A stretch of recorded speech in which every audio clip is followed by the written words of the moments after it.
Hi guys, welcome to this podcast, Unfiltered Minds, where real conversations meet fresh perspectives. My name is Skinny Karen, I'm your host, and I'd love to introduce the visionary behind this beautiful show, Mr. J. Hi guys, I'm King J. It's good to be here again today. Unfiltered Minds, you guys already know expect the unexpected. I will talk about everything, every core issue, politics, lifestyle, you name it. And today we have Francis and we have the beautiful Vanessa with us today.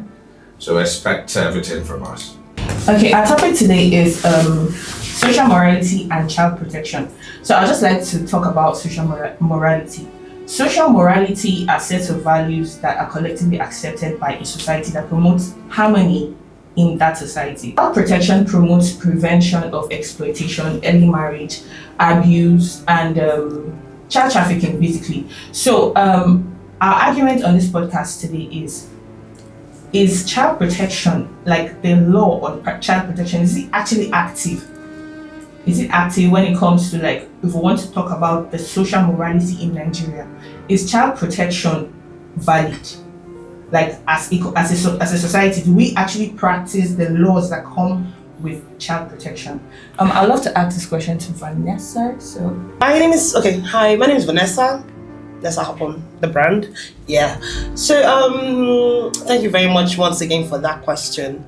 As regards if it is active right now, I deal with everything being relative. I think in the sense of relativity right now, it is not active. Mm-hmm. But I don't want that to be my finite answer, because in some certain areas, some certain states, it's actually already been practiced. For example, FCT, because the Child Rights Act, the one that was on 2003, that was enacted by the National Assembly, is actually being practiced in FCT for now, that I know of, but I don't know of other states. So I can actually base my answer to the fact that maybe in a few states, yeah, but I don't think it's being practiced fully.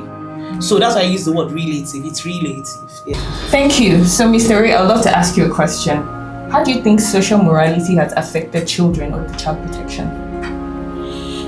Well, social morality is a topic that bears on the whole of the country, so to say. It cuts across both our cultural upbringing, our religious biases as an institution, what we tolerate as a people or as a settlement of people, and what we do not tolerate.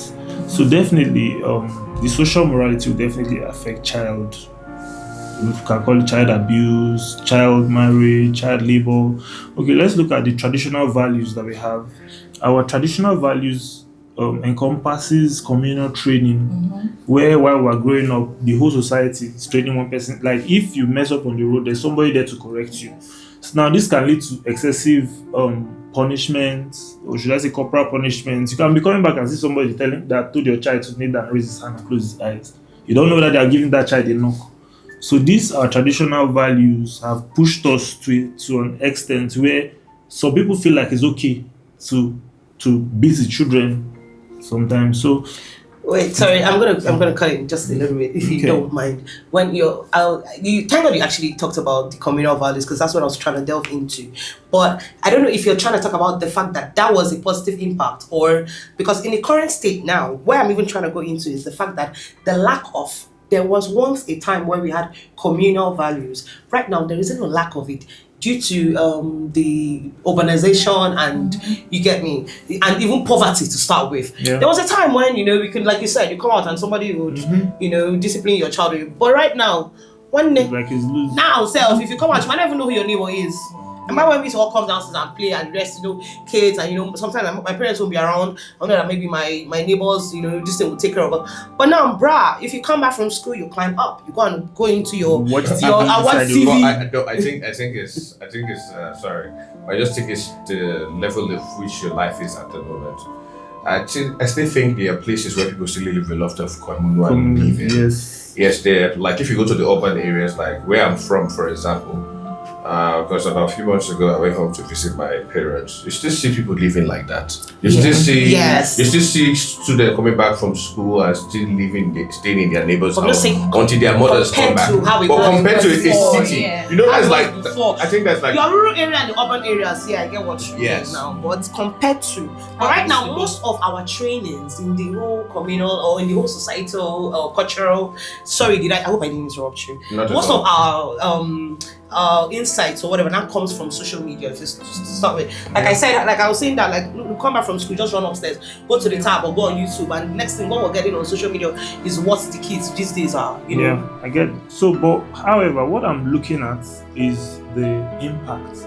We have some positive impact and also have some negative impact. yeah. So it behoves on us to continue to push for the positive impacts while we try to mitigate against the negative impacts And in then when society. it comes, sorry, the child protection law, yeah, that one that has to do that marriage, Yes, early marriage. That one is the one that irks the hell out of me, because that's even one of the reasons why the child rights law, the act, sorry, that I That's why said it's not that, being yeah, enacted. that's why it's not going to be enacted in some places, because you know most of them, I think they're very comfortable. I mean, before we started doing this, we had like a brief conversation when we were talking about the fact that it would not, you were not saying it will not happen, because these people are actually very happy with the fact that, you know, they have that option of having child marriages and all that. So that's if you another get, thing if to you write get anyways. expected more people. I'm not gonna go. Yo, I'm not gonna do that. So You this appreciate what you brings want. me back to Yes, do that. this brings me back to what society expects. We have cultural backgrounds. We have ethno-religious biases. Mhm. Nigeria is a very diverse country. So what is acceptable to me or my culture might not be acceptable to you and your culture. Yeah. Right? Religiously, what might be acceptable to this group might not be acceptable to this. Yeah. Religion is another wahala. So these are biases Religion that is must be major considered. Yes, ultimately, I think when it boils down to early child marriages, most especially for a country as diverse as Nigeria, I don't think it's not right. I don't think it's right for a child to get married, but I don't think there's anything you can do about it, because meaning we have to go back to the books. We have to go back to. But there's a religion. law in You place know- for you, it You know now. why I talk about religion? Imagine the Muslims. They think getting married there's nothing like early marriage in their religion.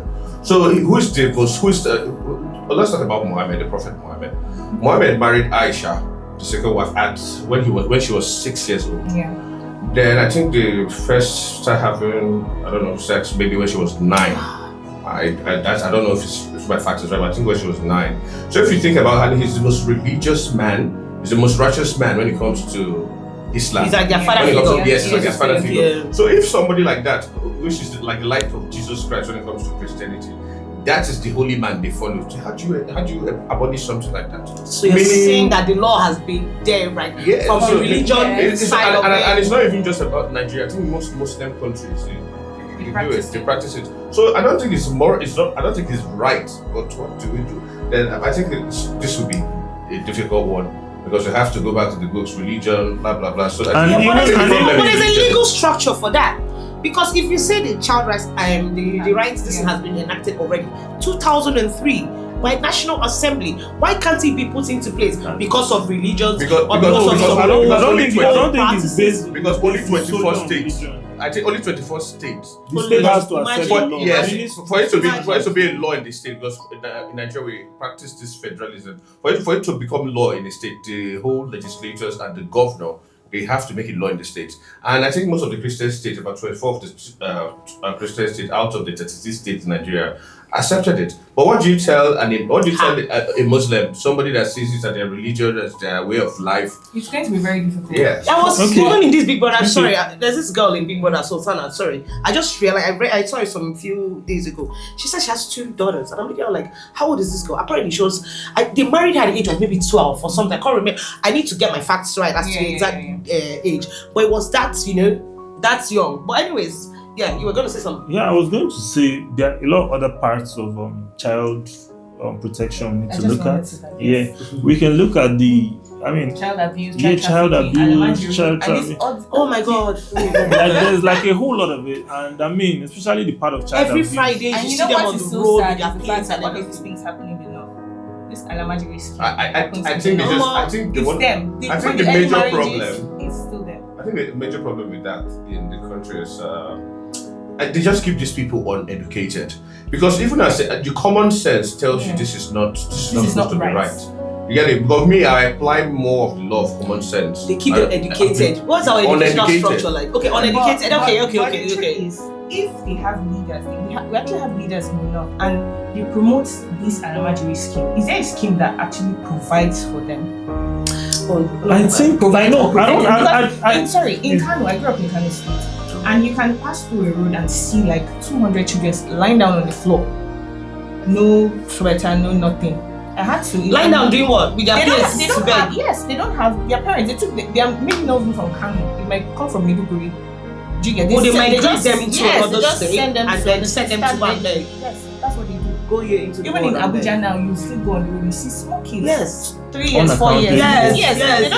They don't know where their parents are. If they believe that the Alamajiri is a normal thing, then there should be a scheme that actually provides and protects them. Maybe they have a school or like they actually do have all those they actually have schemes for the Almajiri. But it's Good luck, not Jonathan did a lot active with them now. It's not active because they're still on the street, except that scheme. I think it's they political. embezzle. Absolutely. Corruption, that's Yes. corruption. It's political. It's political. They keep these people dumb so they can get their will. Yes, said because dumb? you don't have to be you don't have to be religious in other parts of the world to have common sense. It's just common sense. But how do you bet children? It still happens. You bet children without plan on taking care of them, and you go scot free. And they're The called government should do something about it. The government should arrest some of these irresponsible You can fathers. see. Sorry to say, you can see a government leader now. He'll buy plates and share for those children. Wheelbarrows, even in 2025. On the road in Kano, they will share as plates. consistency Yes, project. they're supporting the project of begging. Go here into the world. and people still vote for people like that. So your takes so far have been so amazing. King J, do you have anything to add to this topic before we go to the next conversation? Yes, I do. I have a lot to talk about. Yes. Our governments will need to do better. Of course. Hey. Because there are other countries, there are countries with more population than us, and they are getting it right. One man shouldn't bet children and not take care of them, and we see them on the street. Our government need to take a drastic and a firm action. Yes. Everything boils down to our government. They need to take a stand. We obey laws outside our country. We can obey laws in our country. Our government just needs to take a firm stand. That's why it's called the government. They should do something for us. Yes. And also, we're not trying to disrespect anybody's culture, but if there's no scheme to actually provide and protect the children, the Alamajiri children, then they should scrap it. How do they feel when they see kids on the road that are supposed to be home relaxing and eating dinner, playing video games, being children, starving by 10 o'clock, begging? Children, 2-year-old, 3-year-old are on the road begging, 5-year-old begging on the road. How do they feel? Don't they have human sympathy and conscience? It's crazy. I don't even want to talk about it, but our government need to take a firm stand. I mean, imagine some countries' government pay kids from homes that cannot afford it. I mean, a country like Canada pay as much as I think $600 Canadian per month for children from families that do not have enough to take care of the in kids. France, they are taking care of us. In India, I know they do free education from like a certain age to. Don't you see the free that food? will help. Did you see the video of the free? Did you see the video of the free food that was circulating 2 days ago? There was free food. Where? No, did you see the video of free food that was circulating a few days ago? That is not true. That is what literally water and Gary keep children malnourished. Please. I'm passionate Don't about piss this me off. topic. I feel like I should try to take it. They don't have access to food education. You know, I think they should just go to the street. The same way they've been doing Operation Sweep the Nation. They should Operation Sweep those children. Yes, they should No, take them to their house. not sweep. Not sweep. They should Not sweep those children. They are It's a children. Scheme. You don't get. Yes. They have to sweep them. Alamajiri Sweep them back to their families. That's No, what I mean. They don't have wait, it done. I have a done, situation. You know how it's done, like parents can take their children, maybe 5 kids. They have a big boarding school where they just go and dump their kids there, and it's called Alamajiri school. Like they just sit on the floor, and then they just ship this ones to Maiduguri, this ones to Abuja, this ones to here, and that's it. The parents And then And this can actually lead to more violence. Imagine catching the Do you children. guys know the amount I mean, of children being trafficked from countries like this? organs. You know how amount of kidneys being trafficked. I saw an article a few days ago, allegedly though, about they said they make over how many $1 billion from harvesting organs and trafficking organs from countries like this. You know how many people are in Libya, how many Nigerians are in other places suffering because of the inability of our government to provide for us. Please, they should do everything right. Our government is the whole problem we have because we follow policies in other places. Yes, that part they should implement policies. Nigerians have hardworking youths. They want to work. Oh no, we are very hardworking actually. That's We are very productive. We go to other places and we are excelling. Why are we not excelling in our country? Policies, procedures. And these policies are not implemented. Even when they put policies, they're not implemented. The same people that put these policies are the ones that do not follow it. You will say you'll be in a traffic jam. You see FRS and police people not waiting for they'll use one way. Why? Use one way and arrest people using one way. Anyways. Yeah. child trafficking, child corruption, protection. So guys, what role do you guys think social morality plays in the child protection? Should I start? Okay, thank you. I don't even know. The social morality is a very broad sense. You get me? You're talking about the social media part, then in the child trafficking part, like we're talking about earlier, then the religious part, then we talk about even being accountable, like our communal spirit, like how we're talking about earlier about if your parents are not around, you have your neighbors being your own parents now. Yeah. So I don't know. I'm gonna go to the social media part, the religious part, and then having a communal accountability. So I think those three things, those are the ways we can apply the social morals to the child protection. Those three things. Yeah. Okay. So expand on that. Okay. I'll say in the tradition, in the religious sense, we have a religious system that preaches and teaches protection of children. Teaches the right upbringing of children, bring children up in the path of God and stuff like that. But we don't see those people practicing those things. We still see those people who preach those things maltreat a child in their house because it's not their child. Yeah. We see those people, like me, you send your kids to school, you don't have to send these other children to the same school, but the least you can do is to make sure, these other children that you found around yourself, go to the least school that you can, so a school you can afford without feeling bad about it. You do it, and we know that, okay, you don't expect a child who is trained through school to not amount to, even if it doesn't amount to something big, that child will become responsible because education puts a certain consciousness in us. And any child that's educated would be less a burden to the society. Yes. Okay, to round up, I'd just like to add to what he has said.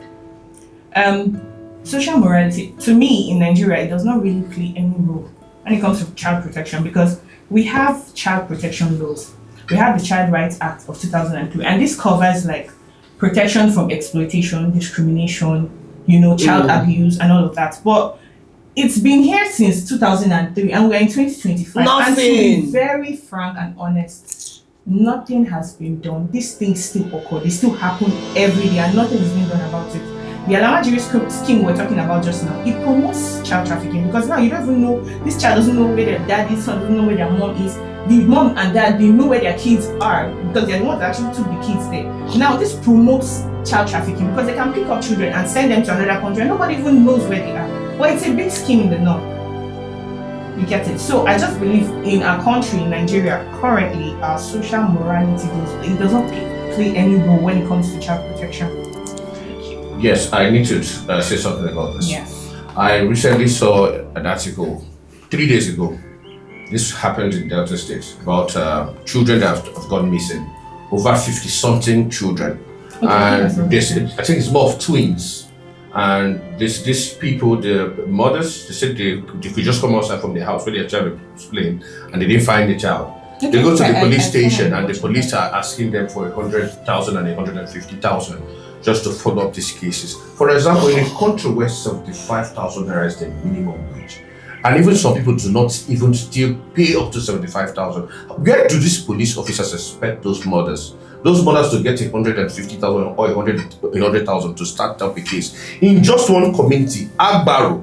Agbaro, in just one community, that's Agbaro. They have lost over 50-something children in a space of 2 months. What is actually happening in the country? There's something. I think there's something deeper happening. Yes, there's something deeper happening, and I think they need to shed more light in this. If not, where are those children going to?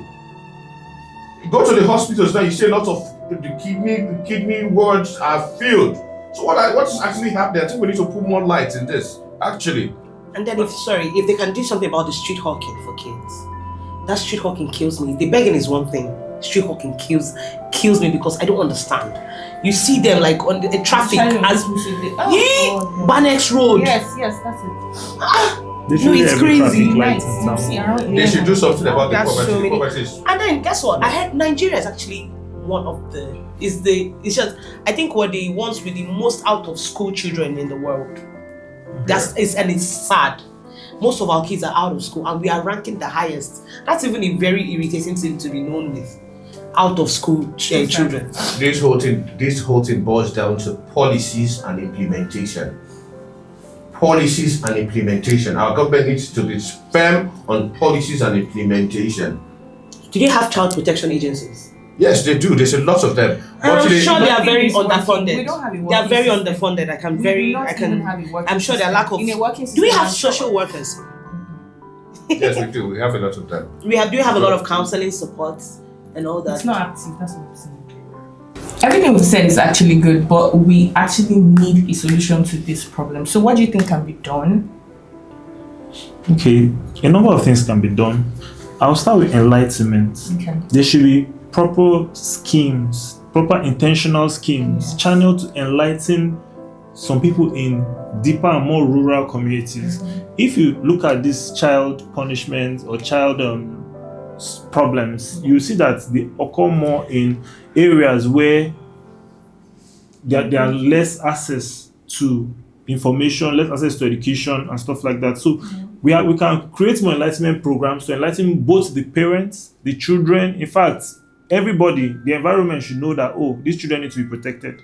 So enlightenment is one. Another thing that can be done to protect these children is to enforce the actual government policies. The Child Rights Act that has been set should be enforced. I mean, if you have said nobody should do this, then the government should follow up to make sure that nobody does this. Look at poverty alleviation schemes. If people are not poor and dejected, they will not just abandon their children. If you look at it rationally, many of those people that have allowed their children to miswaka or to waka loss, as we call it, is because they don't have the finances to actually take good care of these children. Of course. So we can look at poverty alleviation scheme as a country. The government does its part. There are a lot of NGOs doing one thing or the other. The government can always partner with them to encourage them, to give them a comfortable environment to run their programs. All this will help to alleviate the child suffering. Sorry, I want to add to that, if I may. Yeah. I think we should also encourage audience engagement, so to speak. Let's be our own brothers keepers. You can look out for what's going on. If you see someone on social, report child abuse. Support NGOs. And then when you're talking about enlightenment in grassroots, in rural areas, what came to my mind was, the things that those communities have together, like religion now. If you can inculcate in maybe the spiritual leaders, their pastors, to or even the cultural leaders, yes, like that, the king, when they come together, they'll do 1 or 2 enlightenment. So that enlightenment thing in rural areas, because most of them don't have access to social medias and the rest to even listen to this. So if the grassroots, those spiritual leaders that they all look up to, their imam, their father, their pastors, they can actually, inculcate in them the reasons as to why this and this should be avoided. Actually, and if you can actually find ways to support NGOs so that these NGOs can actually reach out to NGOs are reaching out to areas that we don't even know exist. So if you can, and then if you can, have mental awareness, so many things. Look at insecurity. Many of the people that want to even help some of these people in these areas are scared to go there because, maybe they can't kidnap me because of say I won't go help. Do you understand? We'll now start talking about something different. Literally. So if government can help to reduce this insecurity, if government can provide higher security around, especially the more rural areas, then we can help encourage both FDIs and NGOs to come to those rural areas and do something. So my take on this, I think my take still boils down to, sorry, but it boils down to the government. Oh. The reason I said the government is, what's the job of the government? To protect life and properties. And for a country as rich as Nigeria has a lot of resources. First off, I think they should make it compulsory that every citizen of this country should have, even if it's a primary level of education. If your foundation is strong, a primary level at least, you could think for yourself. When you could think for yourself, you know the difference between what is wrong and what is right. And if you know what is wrong, basically, you don't have to tell. I don't think you need to tell, for example, me to report an abuse, because I already know that that's what is right. I already know that that's the first thing to do. Confront an abuse or report it immediately I see it. That's the difference between knowing what is right and what is wrong. So if you know what is right, you should know that your kids are not objects. You should not objectify children. Objects that you could. How does the parent even sleep comfortably when their kids is not in their house? So they've sent them to where? I mean, government because they are poor. Yes. That goes back to poverty. Yes, poverty. So they should do. They should work on it. Some parents actually depend on their kids. Can you imagine that? I'm not talking about grown kids. I'm talking about children, 5-year-old, 6-year-old. Parents have told them, make sure you cover from year to year. Sell this one. Make sure you sell this market before you come back this house. If you don't finish this market, no come this house. Bruh. Crazy. The child will be out till 11 p.m. The parents doesn't know and doesn't care about where the child is. So who can check and balance this? It's the government. By providing more for the parents? Well, because how? There are so many schemes that they should put in place now for them. There are child protection laws. How do you stop children from being on the streets? Only one way to stop them from being on the streets. The government should provide for their children. I think we should they should encourage more of these social workers here. Let's call it speed. The poverty in this country is above the roof. And when people are hungry, they can do anything. It's just above the roof. Anyway, that's all I can have. This topic is very, very complicated. We could go on for long. For hours. So, hopefully there's a scheme that provides and protects the children. And I feel like, yes, Nigeria will be better. And let's all do better. Let's everybody be the change you want the world to be. But please, let's encourage social workers. We need people to go into this house and be checked. It's very important because over there they are very scared. Anything they know that they will report them to social workers. The kid can as much as come into the hospital with one cut. The nurse has already called social workers. So we don't have all those. Yeah, we don't. It's crazy. So we've come to the end of this episode, and I'm really, really happy that we had this conversation about social morality and child protection. And I hope that this video or the messages we've passed so far will be able to impact people that listen to us. And also we pray that the government, right? Let me not say pray, let's say hope that the government actually pays attention to our points and try to, make things better for the kids.